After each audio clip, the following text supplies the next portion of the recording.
आखिरकार वही हुआ जिसकी आशंका जताई जा रही थी। महाराष्ट्र के सियासी संकट को लेकर सुनवाई के बाद सुप्रीम कोर्ट ने गुरुवार को फ्लोर टेस्ट किए जाने पर रोक लगाने से इनकार कर दिया।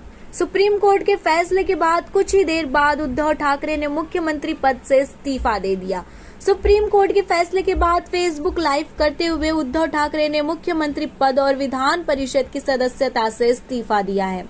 इस दौरान उन्होंने बागी गुट पर जमकर हमला बोला, जबकि शिव सैनिकों से किसी तरह का बवाल न करने का अनुरोध किया। फेसबुक लाइव के दौरान उद्धव ने कहा कि जिस बाला साहब ने लोगों को बड़ा बनाया, उन्होंने ही बाला साहब के बेटे को मुख्यमंत्री पद से नीचे गिरा दिया। इससे पहले बुधवार शाम हुई कैबिनेट की बैठक में भी उद्धव भावुक हो गए थे। बैठक में उन्होंने कहा था कि अगर उनसे 2.5 साल में कोई गलती हो गई हो तो वो इसके लिए माफी चाहते हैं। पिछले कुछ दिनों से उद्धव सरकार के गिरने की आशंका जताई जा रही थी और आखिरकार वही हुआ। राजनीतिक विश्लेषक महाराष्ट्र में सरकार गठन होने के समय से ही उद्धव ठाकरे की गलतियां बता रहे हैं। आइए जानते हैं उद्धव ठाकरे के अर्श से फर्श पर आने के पीछे की 5 बड़ी गलतियां। पहली गलती है कुर्सी का मोह।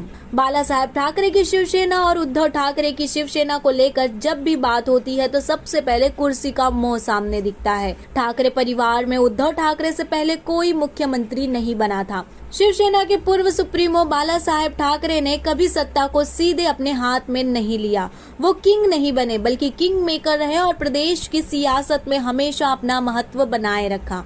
महाराष्ट्र में उद्धव सरकार लंबे समय से आलोचना की शिकार होती रही है। कई मौकों पर लिए गए फैसले के लिए सीएम उद्धव ठाकरे पर विपक्ष हमला करता रहा है। दूसरी बड़ी गलती है बेमेल गठबंधन। उद्धव ठाकरे और शिवसेना की एक बड़ी गलती विचारधारा को किनारा करते हुए बेमेल गठबंधन करना बताया जाता है। राजनीतिक विश्लेषक डॉक्टर संतोष राय बताते हैं कि शिवसेना की विचारधारा हिंदुत्व की रही है। बाला साहेब ठाकरे के रहते हमेशा से शिवसेना का बीजेपी के साथ ही गठबंधन रहा, लेकिन चुनाव परिणाम आने पर सीएम की कुर्सी को लेकर शुरू हुए विवाद के बीच उद्धव एनसीपी और कांग्रेस के साथ चले गए। कांग्रेस और एनसीपी हमेशा से शिवसेना के राजनीतिक दुश्मन की तरह देखे जाते हैं। ऐसे में उद्धव के इस फैसले के कारण उनके शिव सैनिकों से भावनात्मक रूप से दूरी बढ़ी। तीसरी बड़ी गलती रही हिंदुत्व से दूरी। राजनीतिक विश्लेषकों का कहना है कि उद्धव ठाकरे अपने मूल सिद्धांत से ही भटक गए। हिंदुत्व उनकी पार्टी की कोर वैल्यू रही है, लेकिन कई मसलों पर वो बोलने से भी बचते रहे। पालघर में 2 साधुओं की हत्या का मामला हो, हिंदू विरोधी छवि वाले परमवीर सिंह को कमिश्नर बनाए जाने को लेकर, या फिर अभिनेत्री कंगना रनौत से जुड़ा मामला हो, राणा दंपति से जुड़ा मामला हो, या फिर ऐसे ही और मामले, हिंदुत्व से दूरी स्पष्ट तौर पर सामने आई है। वीर सावरकर को लेकर भी कांग्रेस नेता टिप्पणी करते रहे और उद्धव चुप्पी साधे रहे।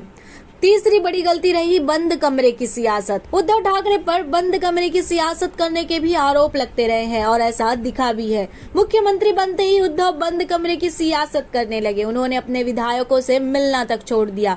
उन्होंने नए साझेदारों पर ज्यादा भरोसा दिखाया। न केवल सरकार बल्कि पार्टी में भी उन्होंने मैं ही सब कुछ की तरफ बर्ताव किया। ऐसे में पार्टी के नेताओं से और विधायकों से उनकी दूरी बढ़ती गई।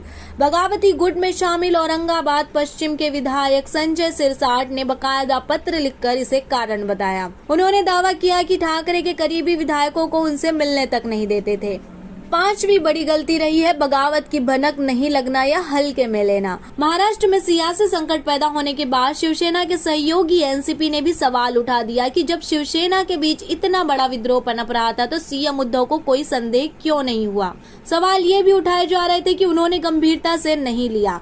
डॉक्टर संतोष राय कहते हैं ये उद्धव की बहुत बड़ी गलती थी। शिवसेना के अंदर इतनी बड़ी बगावत हो गई और उन्हें भनक ही नहीं लगी। हालांकि एनसीपी को उद्धव ने इस मामले पर सफाई दी। उन्होंने कहा था कि एकनाथ शिंदे ने 2 मुद्दे उठाए। पहला फिर से बीजेपी के साथ जाने पर विचार करना और दूसरा विकास कार्य और फंड के मुद्दे पर विधायकों की शिकायत। उद्धव ने दूसरे मुद्दे पर बात करने की हामी तो भरी, लेकिन पहले मुद्दे को नकार दिया।